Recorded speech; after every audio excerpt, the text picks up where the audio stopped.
Bangladesh premier লিগে নতুন করে আলোচনায় উঠে এসেছে সিলেট টাইটান্স। টুর্নামেন্টের গুরুত্বপূর্ণ সময়ে এসে বড় চমক দেখিয়ে দলটি ইংল্যান্ড বিধ্বংসী ওপেনার ফিল শট এবং অভিজ্ঞ অলরাউন্ডার ক্রিস ওয়ার্কসকে পুরোপুরি দলে ফিরিয়েছে সিলেট টাইটান্স।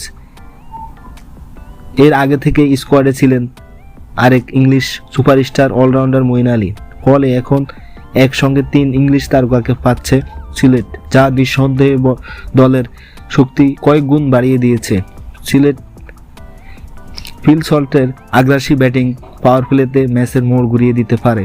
অন্যদিকে ক্রিস ওয়ার্কসকে ব্যাট ও বলে দুই বিভাগে গুরুত্বপূর্ণ ভূমিকা রাখতে সক্ষম। সঙ্গে মঈন আলীর অলরাউন্ডার অভিজ্ঞতা ও off spin allround performance Sylhet টাইটান্সকে এনে দিতে পারে বড় সুবিধা।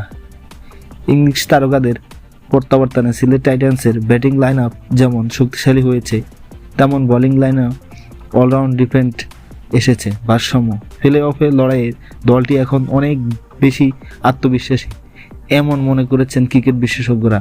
সব মিলিয়ে বলা যায় তারকাবহুল এই স্কোয়াড নিয়ে সিলেট টাইটান্স এবার শিরোপার দৌড়ে নতুন করে শক্ত বার্তা দিল।